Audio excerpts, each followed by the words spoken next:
I have decided to respond to the Questions for Status video, which was made by a group of ANCAPs and right-wing libertarians who don't even understand how capitalism works. So yeah, we're taking a look at DemocraticMarxist01 again. I know I just recently got done responding to one of this guy's videos, but this guy's just a total treasure trove of hot takes and common bad arguments against capitalism. So I couldn't help myself.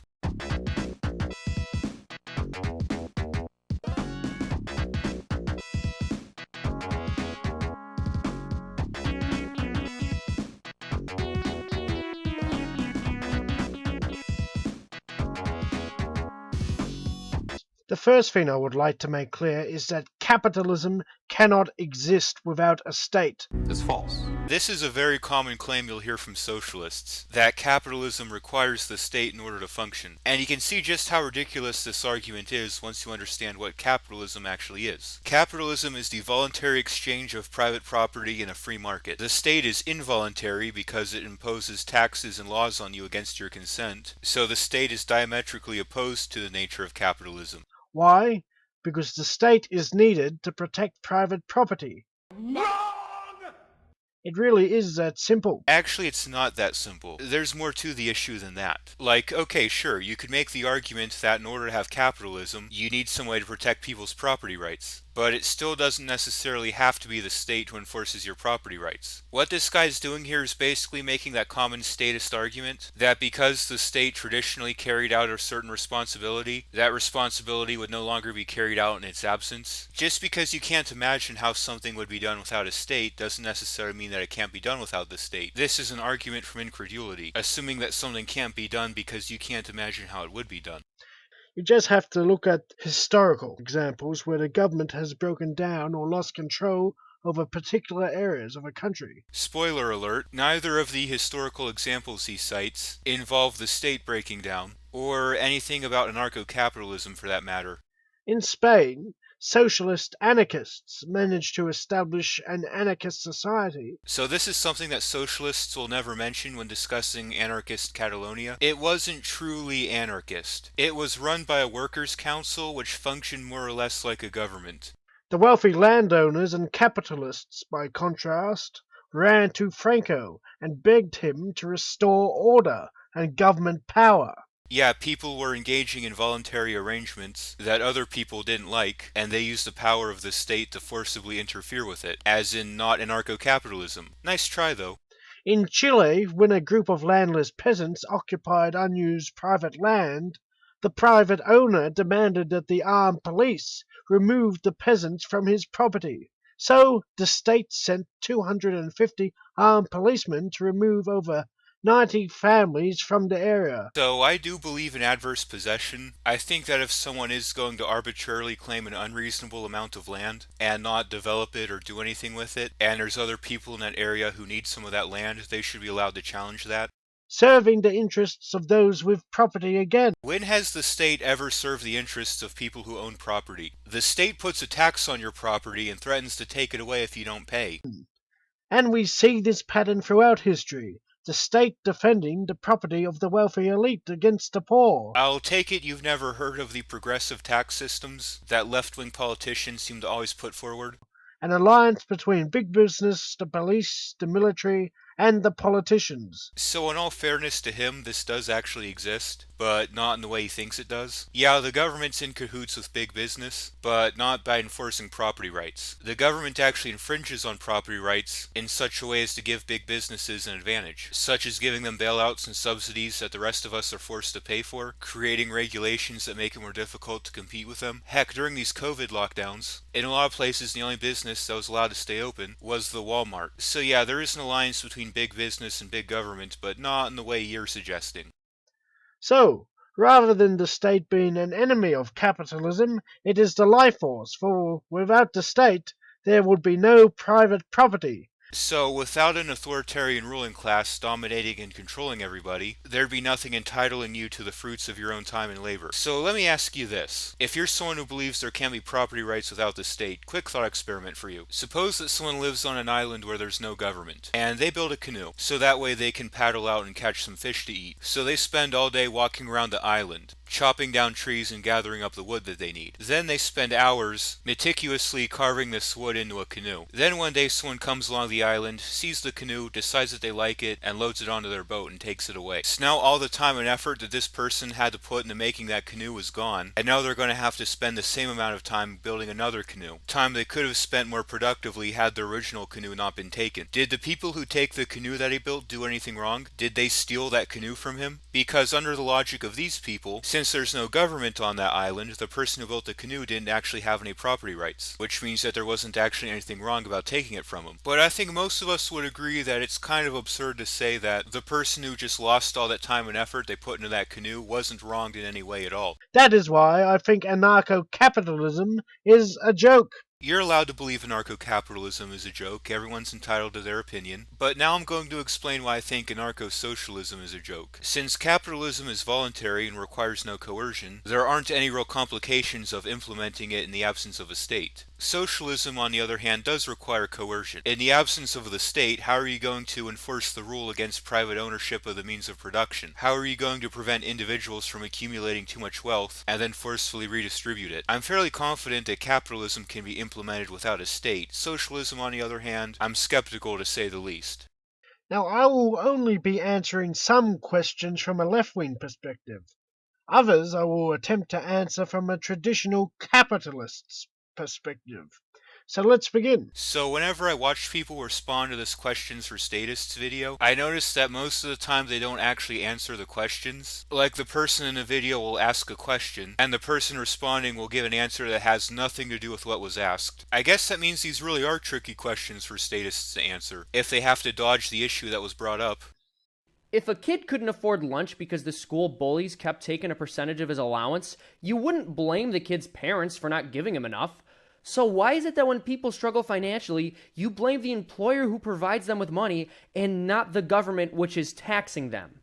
A stupid comparison. I want to quickly address what the banner in this picture says because it's kind of stupid. Protect our welfare state and public services. Like the fact that we don't want to be forced to pay for things against our will means that we're coming after you or going after something. Like we reject the use of force and think all interactions should be voluntary, and somehow that's making other people a victim of something. What kind of bullshit sophistry is this?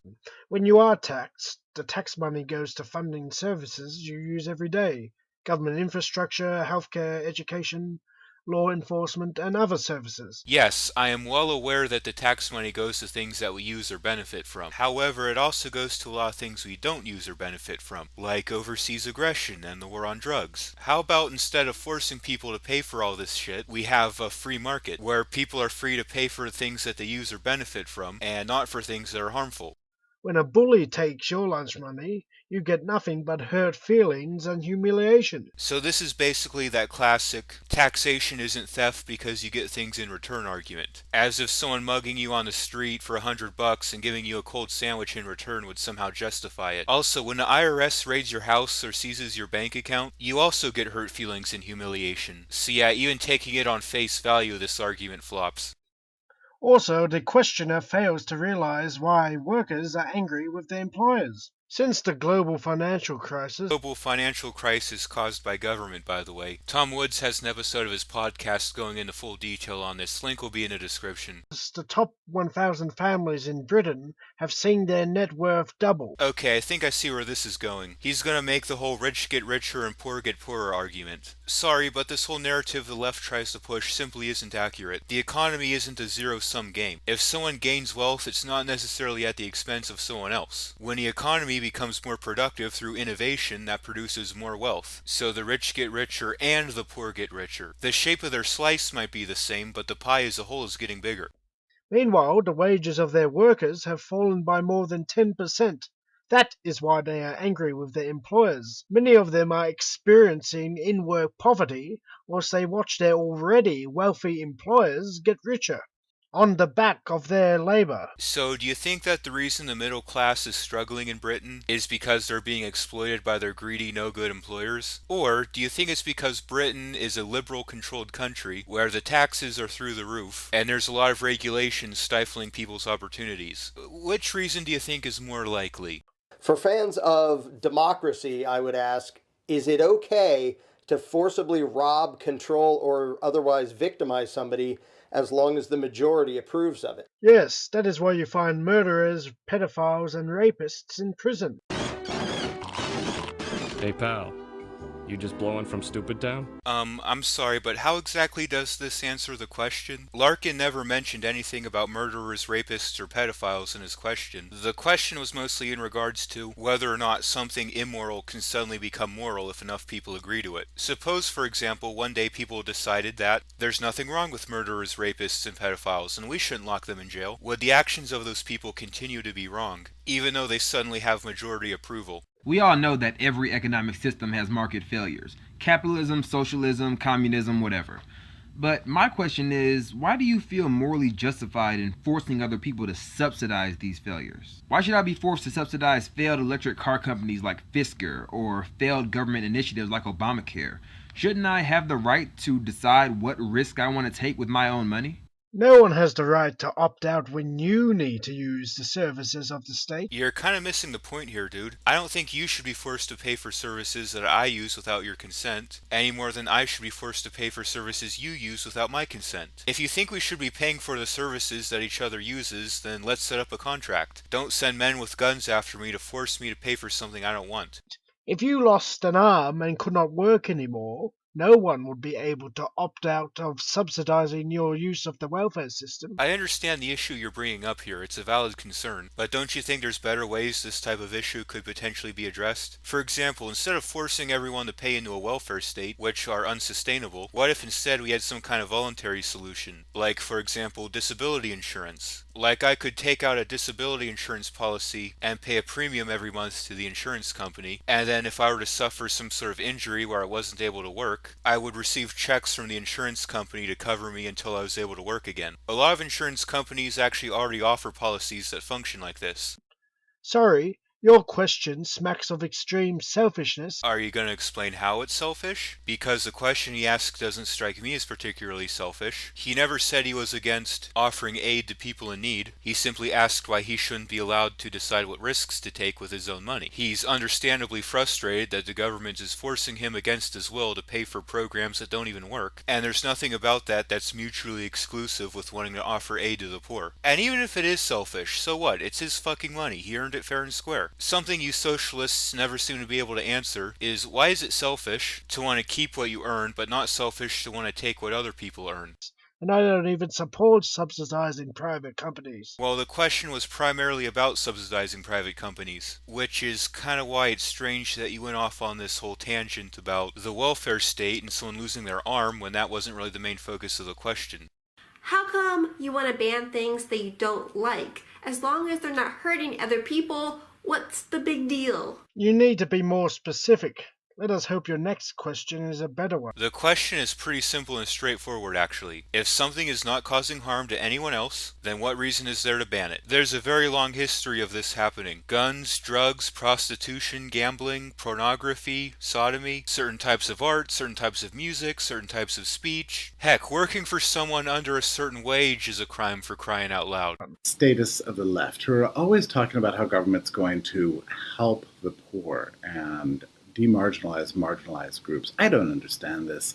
If you want to understand the left's claims, then just read the words of the 91-year-old Harry Smith, who lived under a private healthcare system and a socialist healthcare system. So before we continue on this point, I want to make it clear real quick that oftentimes when socialists point to an example of a privatized healthcare system, usually it's not really all that privatized. You'll often hear left-wingers say that we have a free market for healthcare in the United States, and when I hear them say that, all I can think is, what the hell have you been smoking? The United States federal government spends more on Medicare and Medicaid alone than most single-payer countries spend on their entire healthcare system. Everything from who can be a doctor, from what medications you're allowed to take, down to what insurance you're allowed to buy, are all heavily controlled by the state. So when I hear people say the United States has a free market for healthcare, they must be living in a different universe than I am. Before the socialist NHS was introduced, the poor used to go without healthcare.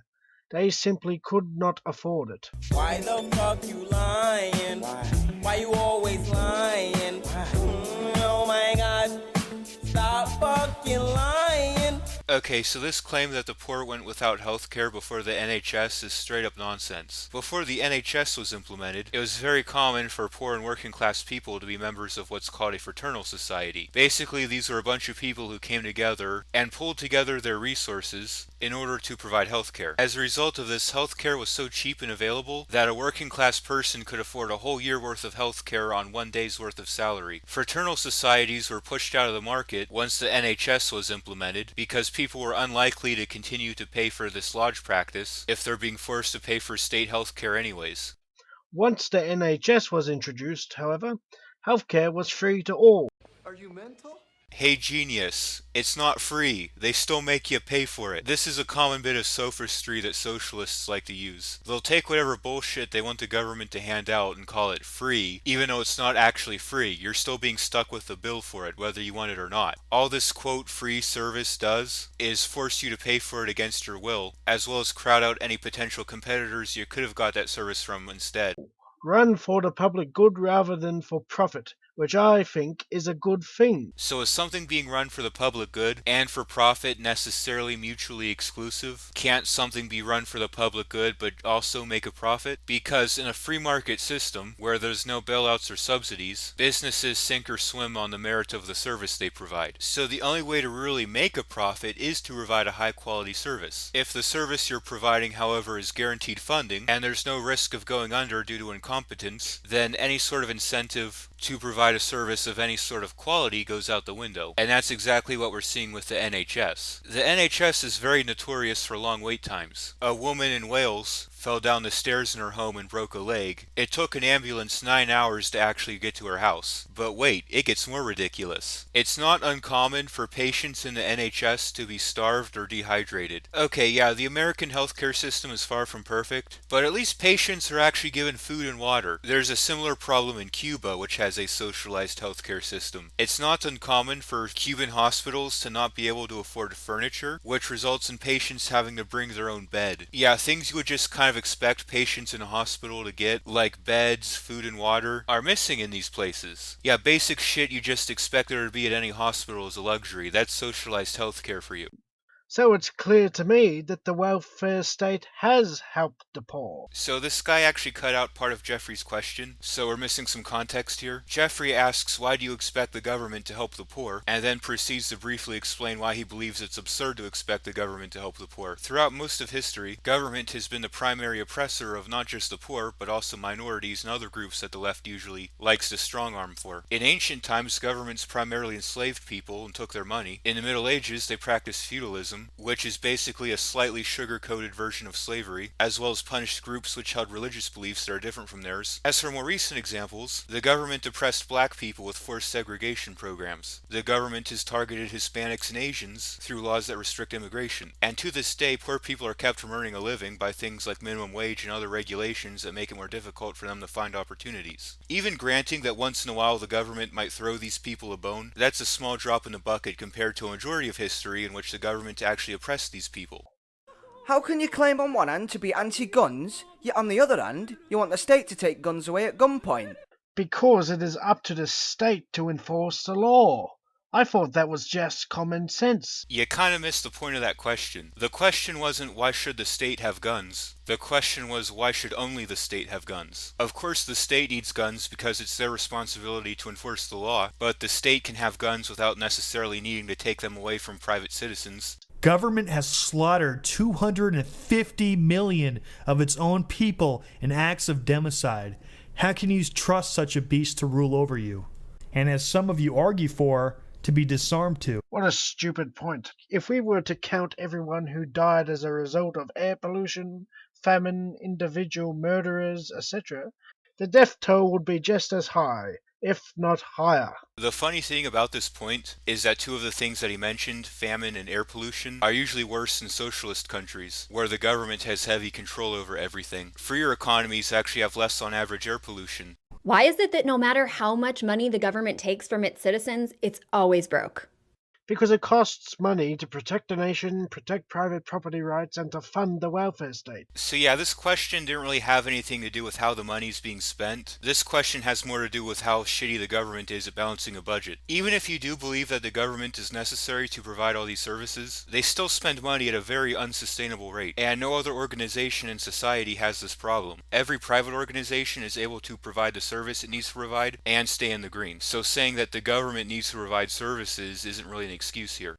Furthermore, if the government was more diligent when it came to taxing the wealthy, the debt would be far lower than it is now. You can tax the wealthy all you want. You could tax them at 100%. That still doesn't change the fact that the government spends money at an unsustainable rate. The government is simply bad at keeping a budget, and no amount of taxation is going to fix that. Why are you comfortable spending borrowed money knowing your children will have to pay it off down the line? You're increasing their eventual taxes before they can even vote. Isn't that the definition of taxation without representation? No, because the money is being invested into infrastructure, healthcare, and other services that these children will be using in the future. Investment isn't really the right word to describe it. An investment implies that you're getting something back out of it. Like when you put money into something and you get more money back out of it, that's an investment. These government programs aren't really investments because they're not turning a profit. On the contrary, they're gobbling up increasing amounts of money. And so what if kids are eventually going to use these services? That doesn't change the fact that we're putting a debt on their shoulders that they never agreed to. The fact that most of these idiotic questions have been about taxation should tell you something. These people don't know history, nor do they know how capitalism works. 'Cause the pot can't call the kettle black. Capitalism needs the state to survive. How is the state funded? Through taxes. Okay, so let's suppose you buy into the whole argument that capitalism requires the state in order to function. I don't buy into that, I think it's ridiculous, but let's, for the sake of argument, say that you do. This still wouldn't necessarily entail the conclusion that taxation is the only possible way to fund the state. I mean, there are voluntary ways of funding the state, like toll roads and the post office. But let's continue. If people are so greedy and selfish that we need governments to steal from the rich and give to the poor and needy, then why do over 1.5 million charities exist globally, with $373 billion being raised in 2015 alone? Charity has proven to be useless when it has come to helping the poor. So this quote that he has on screen right now is the kind of stupid bullshit that makes my blood boil. People voluntarily sacrificing their own time and money to help others is a cold and loveless thing. Involuntarily being forced to hand over a chunk of your income to pay for a bloated bureaucracy is much more virtuous. Yeah, whoever said that quote, go jam a coat hanger up your ass. Before Attlee introduced the welfare state in Britain, the poor were basically left to fend for themselves. Yes, some of them received charity, but only a tiny minority. I've already explained why this is wrong earlier in a video. Before the implementation of the welfare state, there were plenty of fraternal societies and mutual aid programs that people participated in. These voluntarily and highly effective aid programs were ultimately pushed out of the market by the welfare state. Also, according to data from the OECD, countries with freer economies have higher on-average charity spending. This makes sense because if your economy is more free, it's more productive, and therefore more people have disposable income to spend on things like charity. Not only that, but freer economies offer more opportunities for poor people to lift themselves out of poverty. So it turns out in freer economies, not only is there more support for the poor, but there's also less poor to support. You do realize that making something illegal won't make it go away. Guns, drugs, the black market will provide.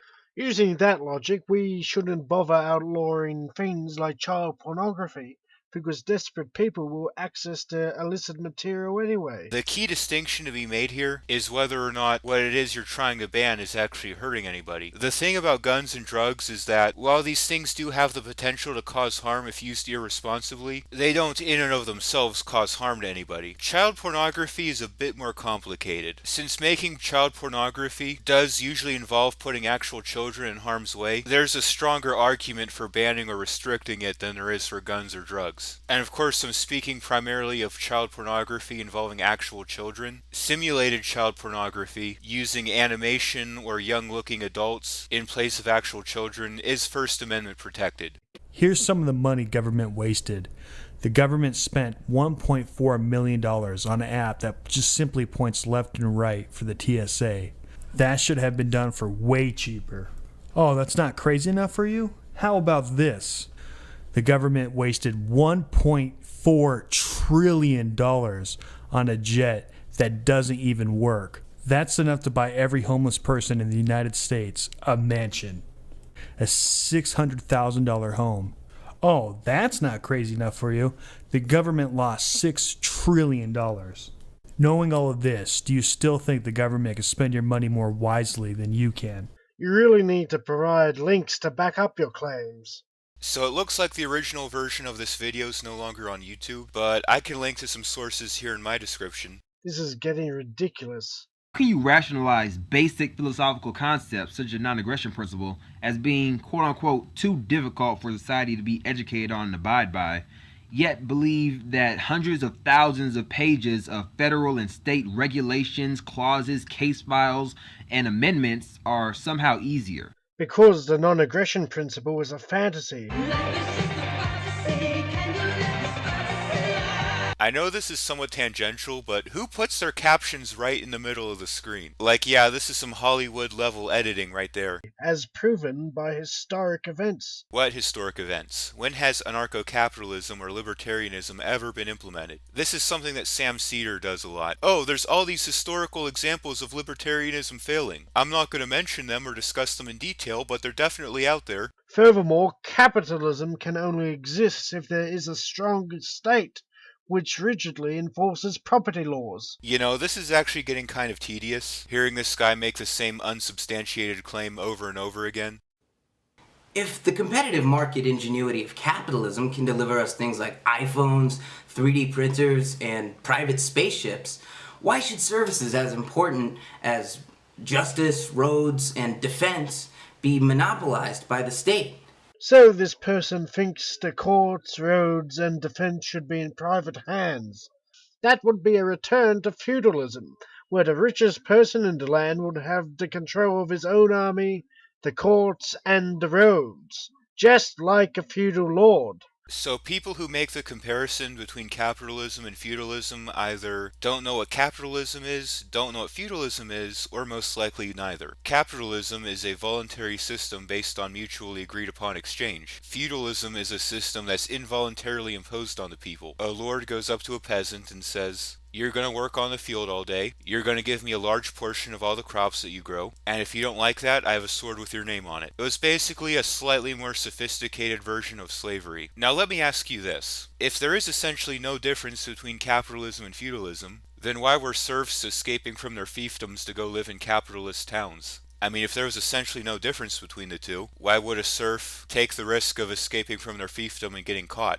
Also, all the things you mentioned before was largely the result of corporatism, where private companies use government-created technology to create a product. So first of all, you haven't provided any sources to prove that these technologies were government created. Second of all, even if they were government created, so what? If there's a benefit to be gained from developing these technologies, then most likely they would still get developed without the state. And of course, corporatism is the truest form of capitalism. Corporatism is actually very different from capitalism. Capitalism is a system based on free and voluntary exchange, whereas corporatism is when the government involuntarily enters the market to artificially force an advantage on the big companies. So this would be things like forcing the rest of us to pay for their bailouts and subsidies, or implementing regulations that crush smaller competitors. Things like that don't exist in a truly capitalist system.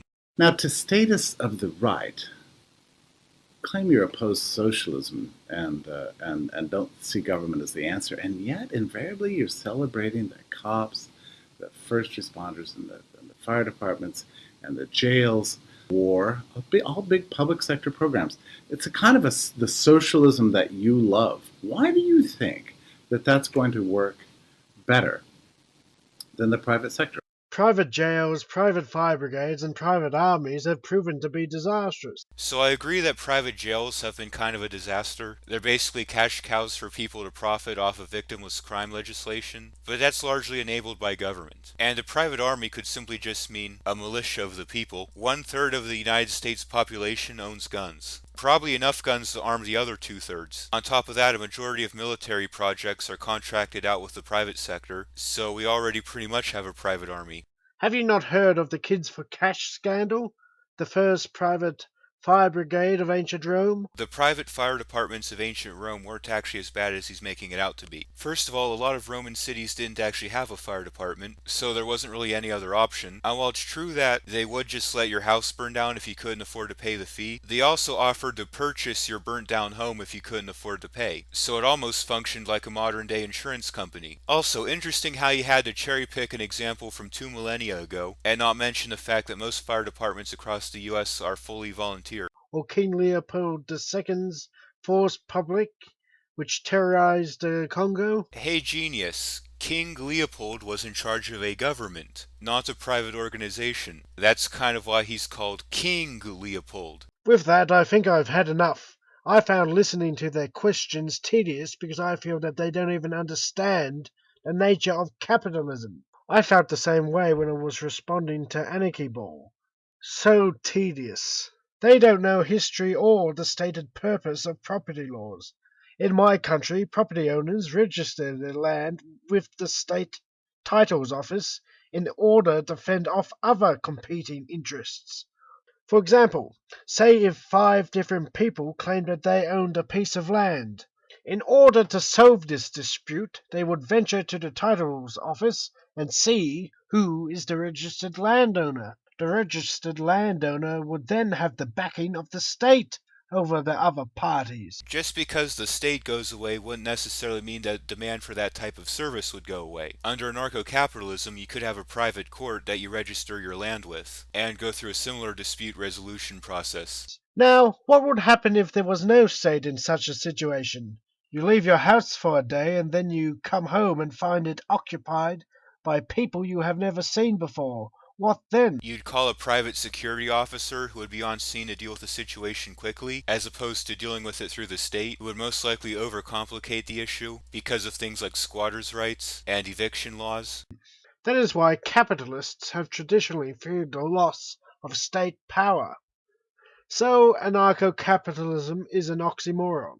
Those who tell you that capitalism can exist without a state are lying to you. It can't. From the enclosure movement in the late 18th century to the modern day, capitalists and the state have always been allies. The only true anarchists are anarchons or socialist anarchists. That is a historical fact. How is it a historical fact? Anarcho-capitalism and anarcho-communism are ideologies. They don't really have much to do with history. And it's ridiculous to say that capitalists and the state are allies, because the state constantly interferes with capitalism through things like taxes and regulations. But even if it was true that capitalists and the state have always been allies, that doesn't prove that they couldn't operate independently of each other. Arguing that something must necessarily be done a particular way, because that's always the way it has been done, is the appeal to tradition fallacy. Actually, you know what? Fuck it, I'm done. This guy is so dang tedious. Just hearing him repeat bad arguments that have been debunked time and time again, it just gets so boring after a while. So you know what? Fuck it, I'm cutting it off here. This has been Philosophossum, making stupidity play dead. Until next time, take care.